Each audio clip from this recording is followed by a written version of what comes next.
One of my great-grandfathers times five was a Presbyterian minister. His father was the teaching elder at Paisley in Ayr, and his father before him and his grandfather before that were the ministers at Muircook Kirk in Ayr.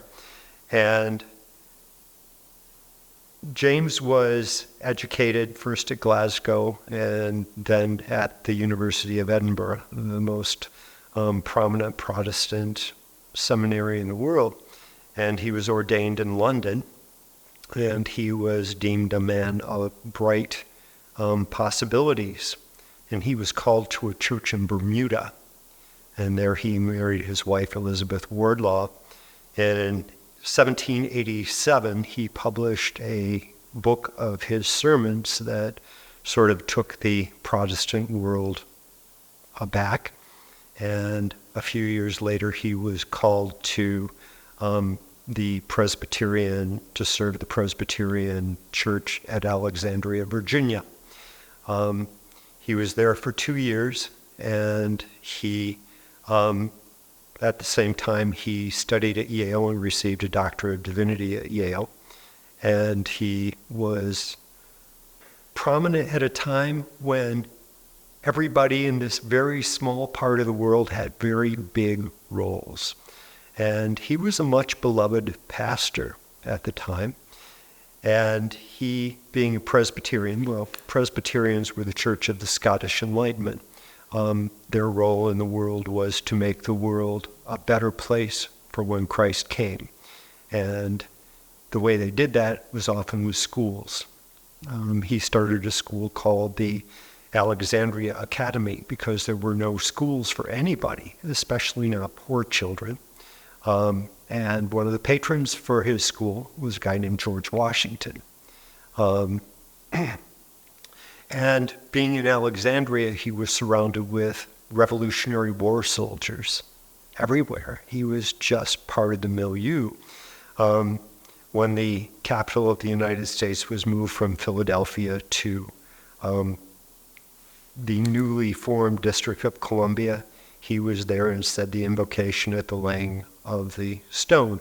He taught the school until the schools became free for everyone in Alexandria, and then he turned the Alexandria Academy into a school for slave children, also funded by George Washington.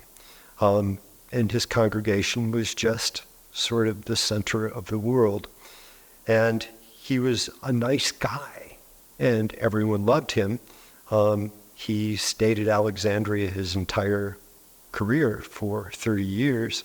He's buried in a marble vault behind the church today and right next to the tomb of the unknown Revolutionary War soldier. I can't say a lot about his life and ministry. I've read his diaries. I've not been able to find his correspondence with his son. He had 2 daughters and he had a son named Samuel. And Samuel was supposed to carry on the family business of being Presbyterian minister. So they sent Sam back from Alexandria to Edinburgh to study at the seminary there. But Sam fooled them all and enrolled in the College of Surgeons, which was at the time one of the most prestigious medical schools in the entire world. And he got his degree, and he came back to the United States, stopped off at Alexandria, and joined the Army. He joined the Army. He was posted at Fort Edwards on the Mississippi River. And back at that time, the Mississippi River was sort of the edge. The land had just been purchased from Spain as part of France as part of the Louisiana Purchase. Fort Edwards was the southern post at the confluence of the Des Moines River and the Mississippi, and it was also home to Keokuk. That's another line of my family. At the time, my Puritan ancestors were settling New York, New Jersey, moving into Pennsylvania. My Sauk ancestors were moving out of Great Lakes and onto the plains. So Samuel found himself at Fort Edwards guarding the Indian villages on the other side of the river at what's now Keokuk, Iowa.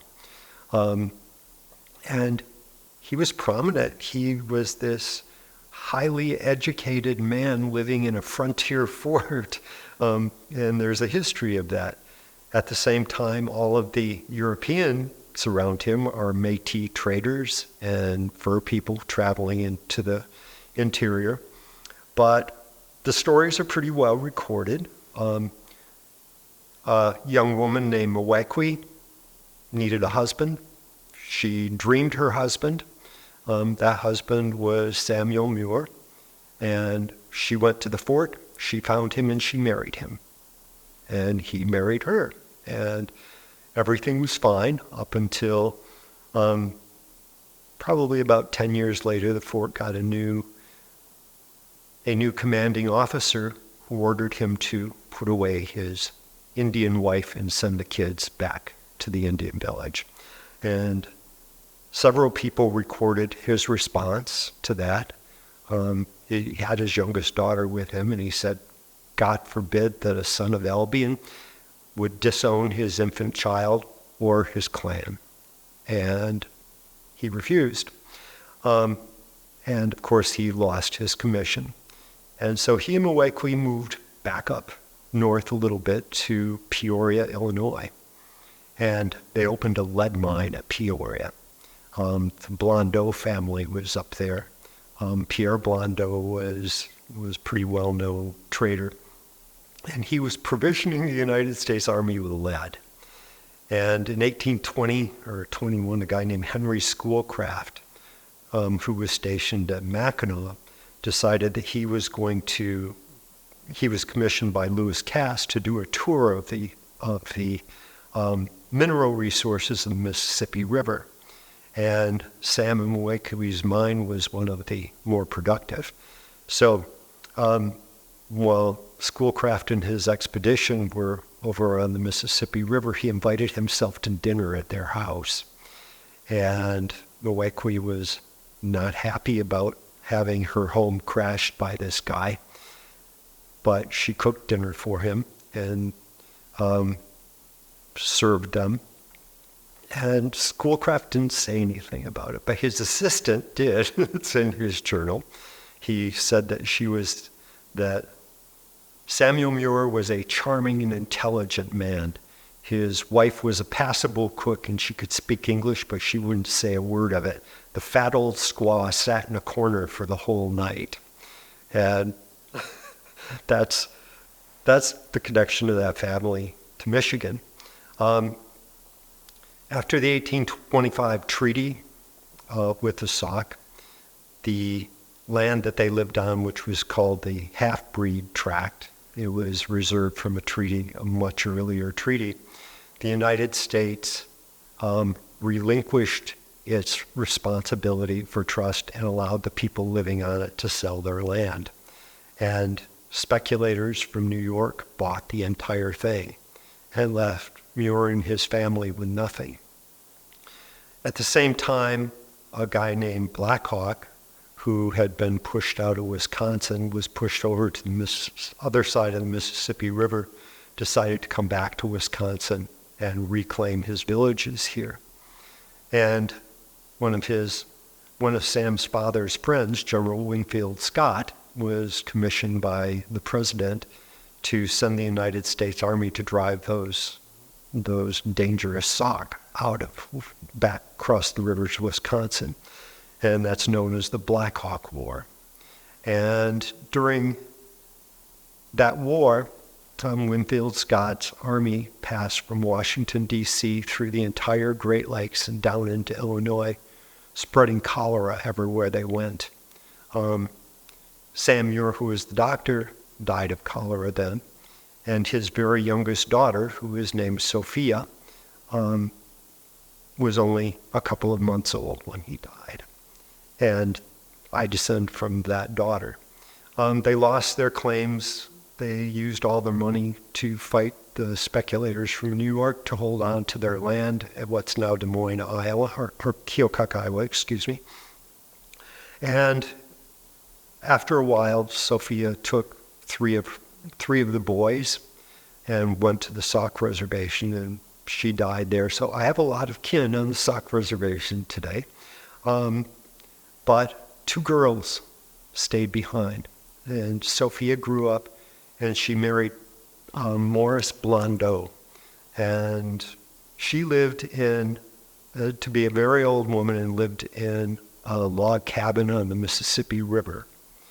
And the generations were just long enough that my youngest uncle, great uncle, when he was a boy, took a Model A car and drove from their family farm in Pinckneyville, Illinois, to visit his Indian grandma who lived in a log cabin on the Mississippi River. That's all I knew. And I didn't know any more about that at all. And he was very young. His father died when he was 3 years old, leaving my great-grandmother with 7 little kids and no way to make a living. And so he never asked, but he was always, after she died and he couldn't ask questions anymore, he was interested. And I was the one who was always interested. I was the one who looked at the photographs. I was the one who, I make my living with history, so I paid attention to that. And my first big job as an anthropologist was actually interviewing sharecroppers on the Mississippi River starting in 1979. And I had a friend in Washington, D.C. who I wanted to visit. So while I was there, I went to the Library of Congress, which back in 1979 was the world's largest library in anywhere. And it took pride in the fact that it was open 24 hours a day. And it was. I got off the bus in Washington, D.C., and walked a few blocks to the Library of Congress, got there in the middle of the night, and asked if I could see books from Keokuk, Iowa, so that I could learn a little bit more about the family. And back in those days, you could walk into the stacks of the Library of Congress. So the librarian in the middle of the night walked me back into the Illinois stacks, and I pulled out a book, and I found the name of my great-grandmother's grandmother. And I found it spelled 2 ways, Blondeau and Bondo. And then I had to leave. There was nothing else I could do. I went to Mississippi and couldn't do anything else about it. And documentation from that time was really scarce because there were no county records on the Mississippi River.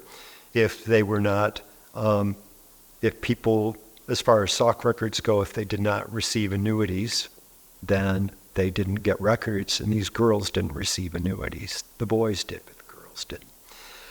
And during the pandemic, I decided, since I didn't have any paying jobs, I was going to do my own work. So I tracked down a birth certificate for my great-grandmother, and there was the name of her mother, Sophia Blondeau. And once I got that name, then I knew exactly what I was doing. I found the family cemetery on Blondeau Street in Warsaw, Illinois. I found the relatives on the other side of the river, and I started piecing the story together. And I was working, after the pandemic, I went to Washington to work, and I had to be in Washington on Easter Sunday.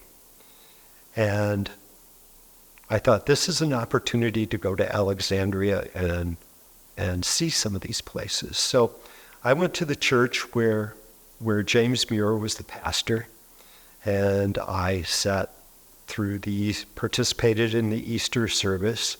Then I walked out into the backyard of the church and visited his tomb. Then I visited the tomb of the unknown Revolutionary War soldier.